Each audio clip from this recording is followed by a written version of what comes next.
Prazer muito grande falar de novo com o professor Rivaldo Venâncio, coordenador de Vigilância em Saúde e Laboratórios de Referência da Fiocruz, um desses homens que tanto ajudou a salvar parte da humanidade, né? Professor Rivaldo, é um prazer falar com o senhor, um ótimo dia ao senhor, e a gente está na expectativa muito grande, como sempre, dessa nova variante da Ômicron, né? É a mesma expectativa que tem o cientista, mas com mais base já nessa classe de coronavírus, que tem as suas variantes, mas já está mais estudada, já tem vacina, já tem mais gente vacinada. E eu vou pedir que o senhor, como sempre, permita um espaço aos ouvintes da Rádio Bandeirantes que vão perguntar por esse zap que o Ricardo vai rodar, porque as colocações sempre mais importantes e inteligentes e dúvidas são do ouvinte. A gente quer dar uma de gênio aqui, fazendo pergunta, não tem bom entrevistador, tem bom entrevistado. O que o entrevistado fala é mais importante do que o cara pergunta. Isso tirando o ouvinte que tem dúvidas e que é para ele que a gente fala. Então põe o zap aí que pode fazer pergunta para o professor Rivaldo, ou por áudio ou por mensagem. Por gentileza, Ricardo. 11 999 048756. 11 999 048756. 11 999 048756. Professor Rivaldo, a furadeira que tinha aí não voltou, né, no dia da entrevista, mas a Ômicron, a Covid-19... Eu tive um probleminha de saúde, felizmente a furadeira já não estava mais, eu fiquei afastado um bom tempo por causa de um problema, tive que fazer uma cirurgia, mas estou aqui, mas a furadeira não está mais. Mas já está 10, já está bom, já está bom.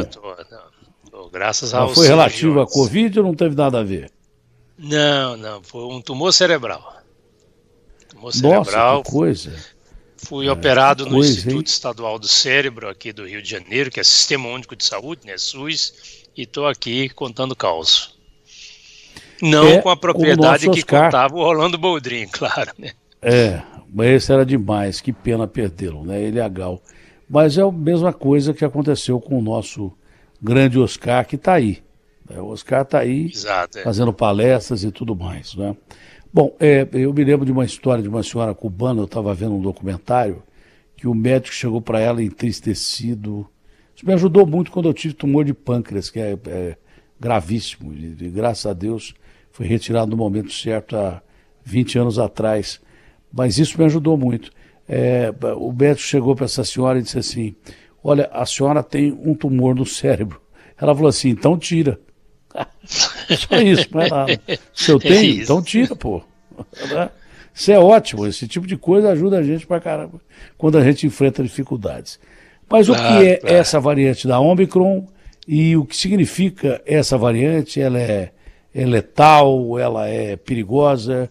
O que é que a gente vai ter que fazer para evitar que ela se espalhe como se espalhou na China, nos Estados Unidos? Já houve um caso de morte por Ômicron aqui em São Paulo. Como é que está a situação dessa variante Ômicron, essa última variante Ômicron?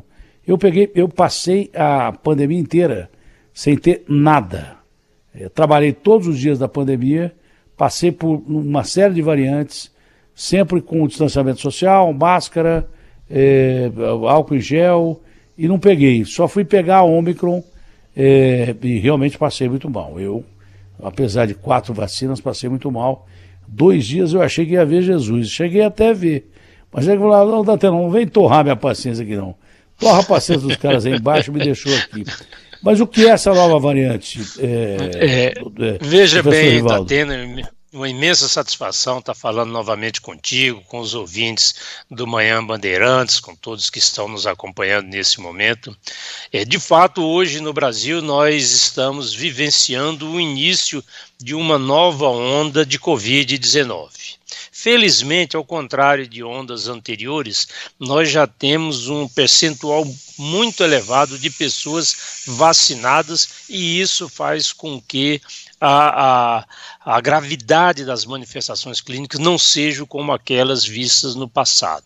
Mas fato é que é uma subvariante da própria Ômicron, né, chamada BQ.1, que tem aumentado sobremaneira o número de casos. Todas as informações que nós temos observado é que houve algo como um crescimento de 4 a 5 vezes no percentual de testes realizados e que se apresentaram positivos. Saímos de 4% mais ou menos de positividade para 20%, 25%, em alguns locais já quase 30% dos testes realizados, eles têm dado positivo. Felizmente, não temos observado na mesma proporção uma elevação no número de internações hospitalares, ou seja, os casos graves têm sido infinitamente menores. No entanto, é bem provável que mesmo assim nós venhamos a observar uma elevação também no número de mortes, já que a quantidade de pessoas infectadas está aumentando muito e dentre esses infectados, certamente existirão pessoas mais vulneráveis por várias razões e que, portanto, poderão desenvolver a forma grave e, infelizmente, falecerem. O que eu não entendo é que a gente falava assim, a vacina da gripe, por exemplo, né, da influenza, ela tem que passar por mudanças todo ano, porque a gripe também vai variando, o vírus da gripe, como todo vírus, vai variando. A Covid-19 é uma gripe que chegou e que não havia vacina contra ela, e a gente tinha necessidade de variação. E aí quando a gente diz o seguinte, olha, não está sendo tão grave essa Ômicron, porque já recebemos 4 doses, mas as doses não previam essa variante, por exemplo. Já tem... por que nós temos a imunidade também para essa variante a ponto de não matar, né? Com as vacinas anteriores que nós tomamos, vamos dizer assim, desatualizadas, e até que ponto se trabalha no... O Santo Grau acho que é difícil, tem uma vacina para todas as variantes, é difícil porque o bicho vai mudando. Mas nós já temos vacinas mais avançadas que já prevêem a Ômicron. Não sei se essa, mas outros tipos de Ômicron. Já. Nós temos uma vacina chamada bivalente, que é para 2 variantes da Ômicron, né? A B4.1 e a B4.5, né? BA4 e BA5, perdão. E essas 2 vacinas, esses 2 componentes, existe já numa nova vacina, mas que não está disponível ainda no Brasil. Até onde é do meu conhecimento, o Ministério da Saúde estaria em negociações com o fabricante dessa nova vacina. No entanto, nesta composição não existe ainda a BQ1, que é essa que está causando a elevação nesse momento.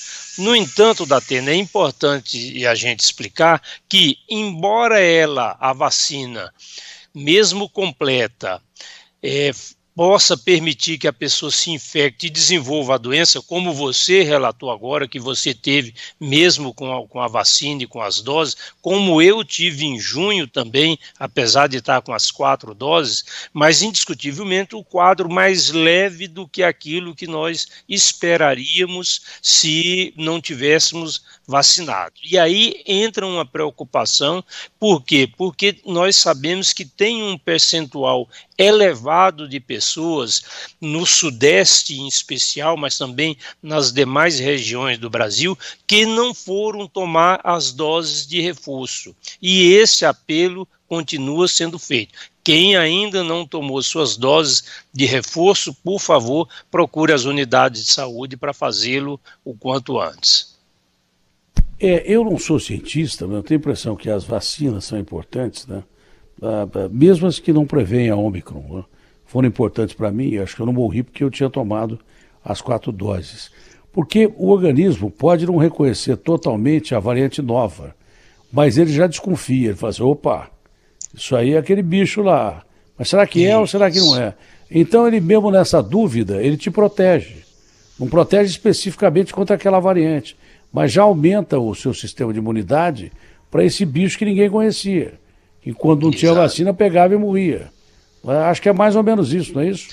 Isso, porque vamos imaginar a variante. O que é a variante? É um novo vírus, digamos assim, que tem na sua composição genética uma quantidade muito grande dos mesmos componentes genéticos dos vírus anteriores. Uma pequena parte muda. Nesse processo de replicação, ela começa a ter uma fabricação errada, entre aspas, daquela receita que estava geneticamente prevista. É um erro dos vírus, né?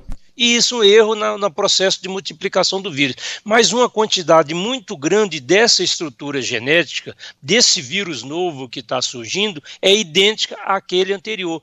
Razão pela qual as vacinas, mesmo sendo para a composição anterior, parcialmente protege contra esse novo vírus que vai surgindo, contra essa nova variante, portanto.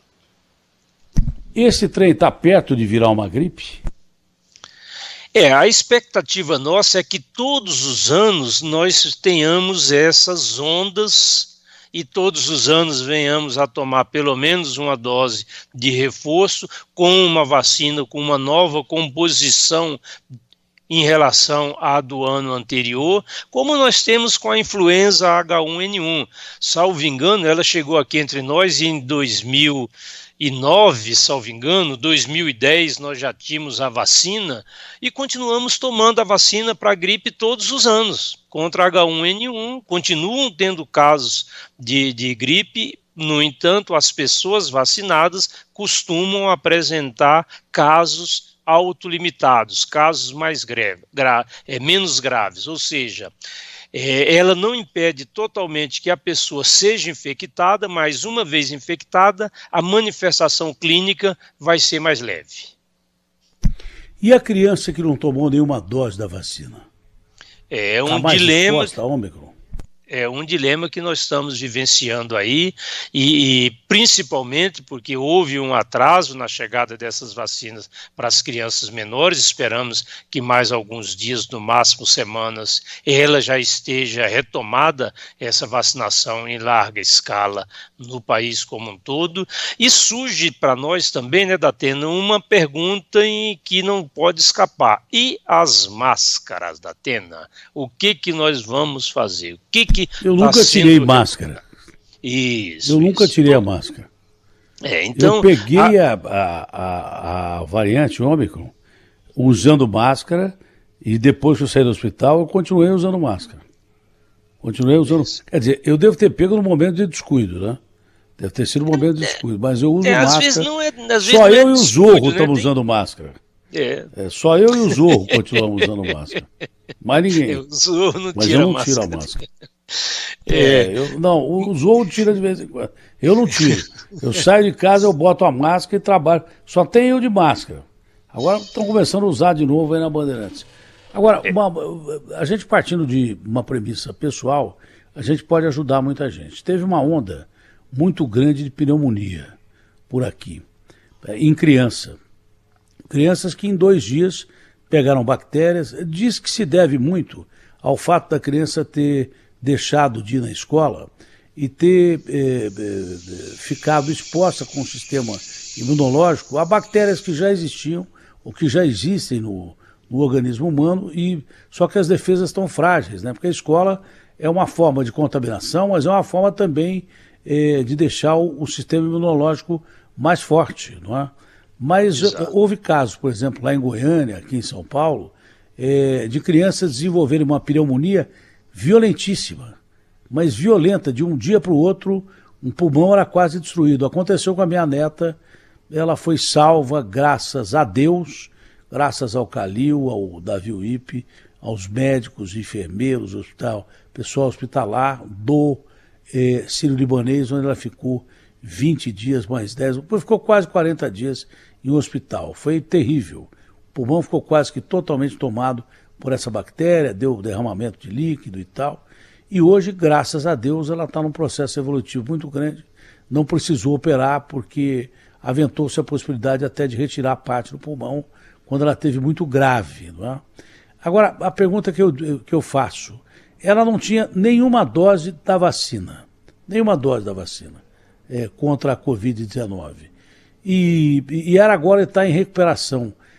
Essas crianças que passaram por essa crise de pneumonia, elas devem tomar as vacinas que não tomaram? Deve até porque na maior parte dessas crianças nós não temos certeza de qual foi o vírus que desencadeou num primeiro momento a infecção viral, geralmente é um que apareceu a bactéria. Isso, aí que sobrepõe a essa infecção viral a bactéria. Muitas vezes, essas infecções, sobretudo em crianças, é de outro vírus muito comum no nosso meio, que é o vírus sincicial respiratório, que costuma causar essas pneumonias. Então, nós temos uma gama muito grande de vírus respiratórios que causam basicamente a mesma manifestação clínica. A tosse, o espirro, a coriza, aquele mal-estar, tem uma gama gigantesca de vírus. Tem influenza, que é a gripe, né? E nós chamamos tudo nesse pacotão de resfriado e de gripe, mas o agente etiológico, o vírus que está causando, pode ser diferente, pode ser o SARS-CoV, o coronavírus, mas pode ser o vírus sincicial, pode ser influenza e vários outros vírus que nós temos, sobretudo na infância. E você lembrou algo muito importante, Datena, esta ausência do convívio social fez com que parte dessas crianças tenha perdido a oportunidade de ter contato com outros vírus, com outras bactérias, que é muito natural nessa fase escolar em que as crianças estão junto, coletivamente ali nas salas de aula, e acaba tendo o desenvolvimento indireto. Muitas vezes a criança não desenvolve quaisquer manifestações clínicas, mas teve contato com um vírus diferente e desenvolveu anticorpos contra esse vírus. Eu acho que é por isso que parte da humanidade sobreviveu a vírus lá atrás, com essa influência de crianças em escola. Eu não tinha vacina, não tinha nada, não tinha remédio, não tinha antibiótico, não tinha coisa nenhuma. Porque o vírus, ele não só causa o problema, ele causa, né?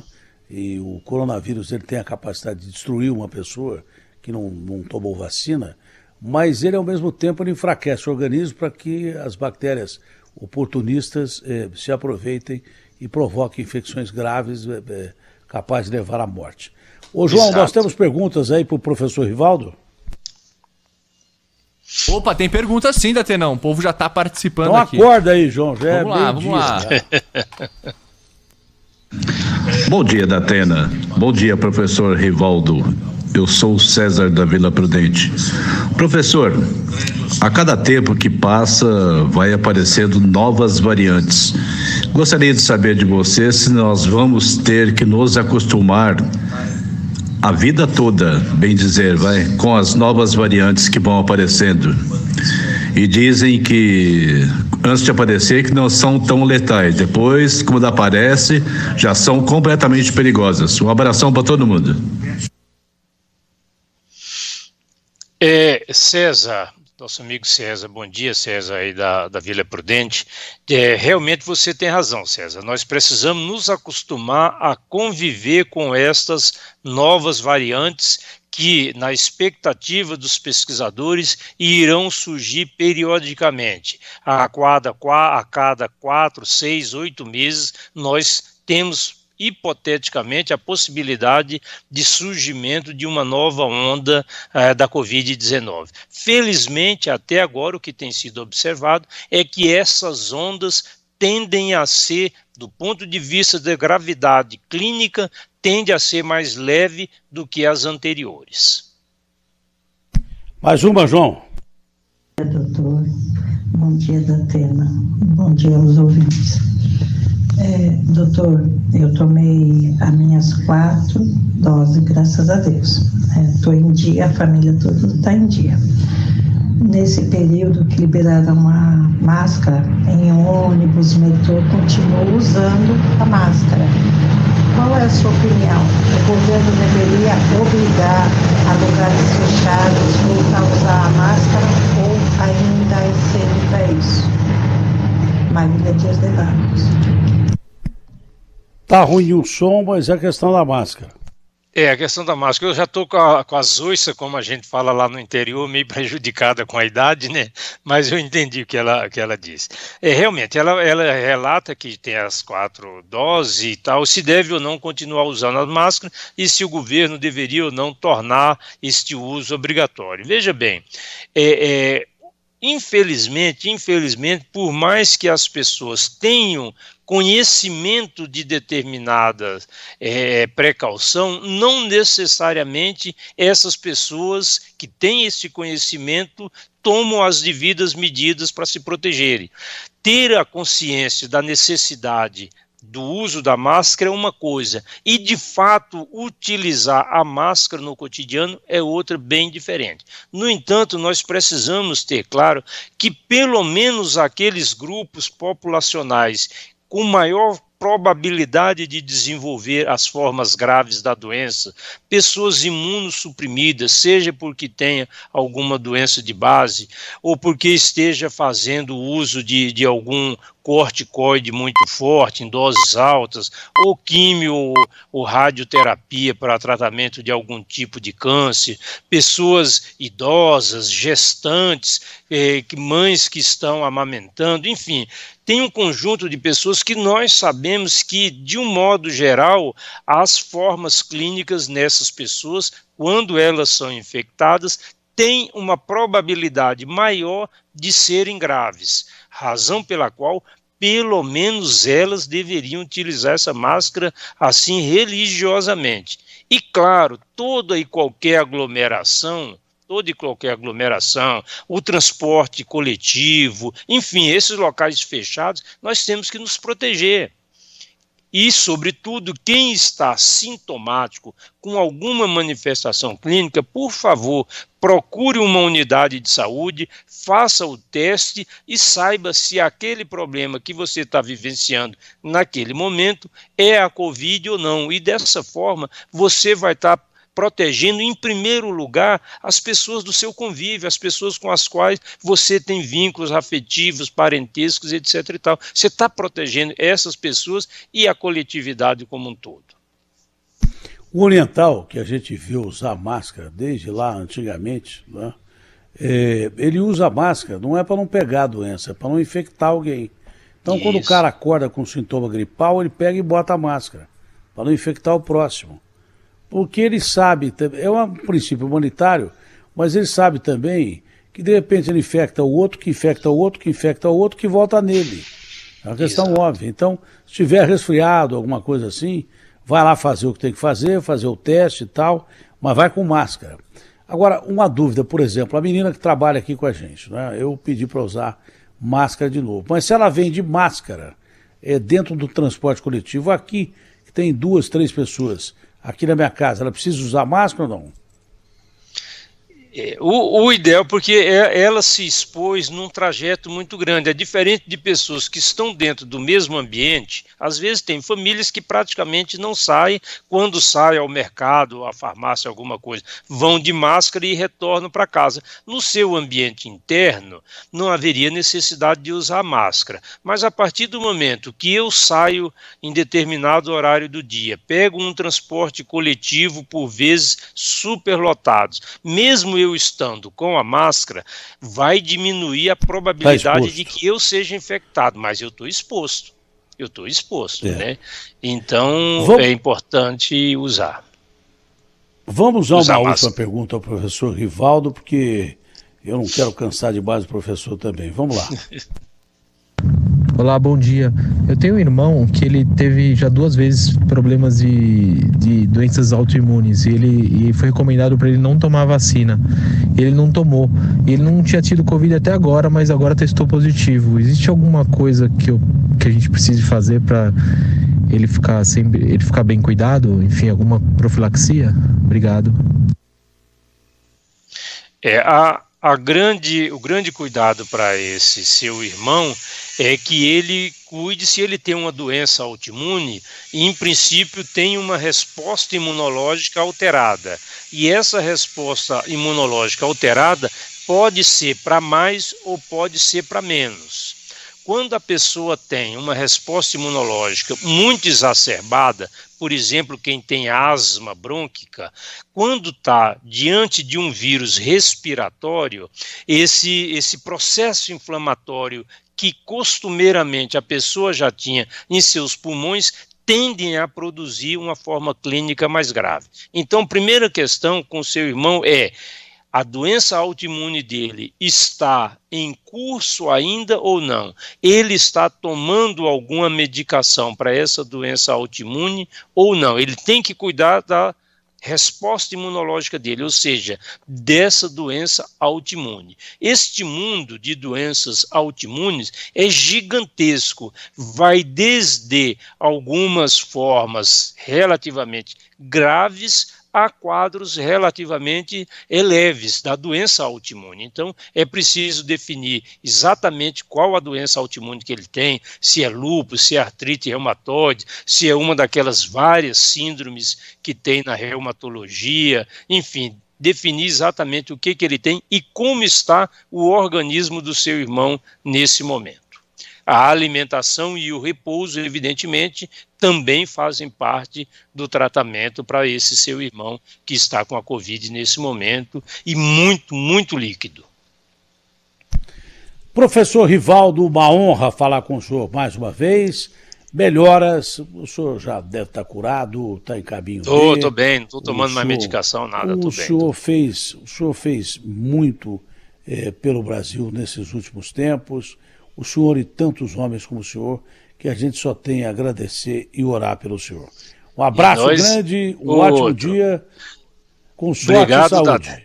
Obrigado, Datena, nós pesquisadores, nós trabalhadores da saúde, que agradecemos, comunicadores natos como você, que tem disponibilizado o seu espaço profissional para compartilhar conhecimentos com toda a sociedade brasileira. Forte abraço a você e sua equipe, Datena. Obrigado, professor.